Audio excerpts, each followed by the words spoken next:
17 फरवरी को तारिक रहमान पीएम पद की शपथ लेने वाले हैं। शपथ ग्रहण समारोह में भारत समेत 13 देशों को न्योता दिया गया है। प्रधानमंत्री नरेंद्र मोदी को भी न्योता आया है, लेकिन उनकी जगह लोकसभा अध्यक्ष ओम बिरला इस समारोह में हिस्सा लेंगे। तो शपथ समारोह होने वाला है। तारिक रहमान पीएम पद की शपथ लेंगे। बांग्लादेश में अभी हाल ही में चुनाव हुए हैं और बीएनपी ने बड़ी जीत हासिल की है, जिसमें तारिक रहमान 17 फरवरी को शपथ लेने वाले हैं। प्रधानमंत्री बनने वाले हैं। 35 साल के बाद एक पुरुष प्रधानमंत्री बांग्लादेश की जनता को मिलने जा रहा है। और इस बीच शपथ समारोह के लिए 13 देशों से मेहमान बुलाए गए हैं और पीएम मोदी को भी न्योता आया है, लेकिन लोकसभा स्पीकर ओम बिरला इसमें शामिल होंगे। रत्नेश जी हमारे साथ लगातार जुड़े हैं। रत्नेश जी, भले ही प्रधानमंत्री नरेंद्र मोदी समारोह में नहीं जा रहे हैं, लेकिन सबसे पहले उन्होंने तारिक रहमान को बधाई दी थी जब बीएनपी ने बड़ी जीत हासिल की। जी देखिए, प्रधानमंत्री श्री नरेंद्र मोदी की यही विशेषता है, आउटरीच। यानी वो जिस तरह से लोगों से गर्मजोशी से मिलते हैं, दुनिया के अन्य नेताओं से और बड़ी बड़ी लीडरशिप से, चाहे वो प्रेसिडेंट ट्रंप हो, व्लादिमीर पुतिन हो, इस्लामिक कंट्रीज के लीडर्स हों, या अब बांग्लादेश को के नवनिर्वाचित प्रधानमंत्री तारिक रहमान को जिस तरह उन्होंने बधाई दी थी, ये गर्मजोशी ही वैश्विक स्तर पर प्रधानमंत्री श्री नरेंद्र मोदी को एक बहुत बड़ा कद देती है। देखिए, तारिक रहमान अब जब जीते हैं, उन्होंने प्रधानमंत्री श्री नरेंद्र मोदी को न्योता भेजा और शायद सबसे पहला आमंत्रण प्रधानमंत्री श्री नरेंद्र मोदी को आया।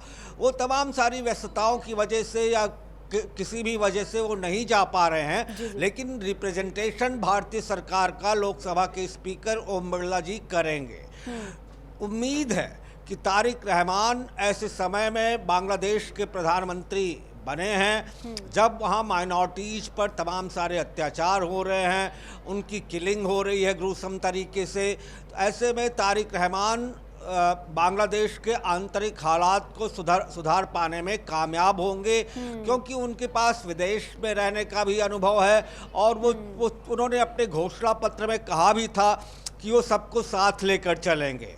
तो ये बात ध्यान देने योग्य होगी कि हिंदू माइनॉरिटीज जो वहाँ प्रताड़ित किए जा रहे थे और जिनकी किलिंग हो रही थी, वो अब किस तरह रुकती है, क्योंकि ये भारत के साथ बांग्लादेश के संबंधों को परिभाषित करेगी। मुझे लगता है कि नई दिशा मिलेगी तारिक रहमान के प्रधानमंत्री बनने के बाद भारत और बांग्लादेश के रिश्तों में। लेकिन ये जो न्योता है, ये पाकिस्तान की आंखों में जरूर चुभ रहा होगा, क्योंकि पाकिस्तान ने तो पूरी कोशिश की थी बांग्लादेश को तबाह करने की।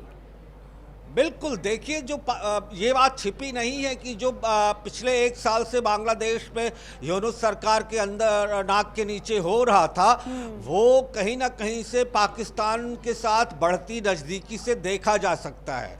अभी भी जब तारिक रहमान सत्ता संभालने जा रहे हैं, शेख हसीना जिनके 30-40% वोटर्स ने वोट नहीं डाला और बहुत बड़ा उनका वोट बैंक है, बहुत बड़ी जनता का एक हिस्सा शेख हसीना से लगाव रखता है, वो भी कब लौटेंगी बांग्लादेश, ये भी एक सवाल है। क्या तारिक रहमान ऐसा माहौल बनाने में कामयाब होते हैं कि शेख हसीना की वापसी हो सके और एक बड़ा दल अवामी लीग भी आगे होने वाले चुनाव में अपना रोल निभा सके, उसमें पार्टिसिपेट कर सके। लेकिन पाकिस्तान से जितना नज़दीक होता जाएगा बांग्लादेश तारिक रहमान के सरकार के अंदर, वो एक नुकसानदायक होगा भारत के लिए। और तारिक रहमान सपने में भी नहीं चाहेंगे कि पाकिस्तान किसी तरह से इंटरफियर करे बांग्लादेश के आंतरिक मामलों में।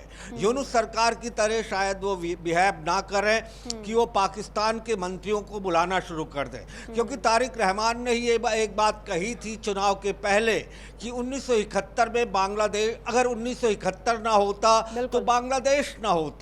ये बात प्रमाणित करती है कि वो ये मानते हैं कि 1971 में भारत के सहयोग से ही, तत्कालीन प्रधानमंत्री श्रीमती इंदिरा गांधी के सहयोग से ही और भारतीय सेना के सहयोग से ही बांग्लादेश में जो नरसंहार चल रहा था बंगालियों का और हिंदुओं का, उससे उनको मुक्ति मिली थी बांग्लादेश मुक्ति वाहिनी के माध्यम से।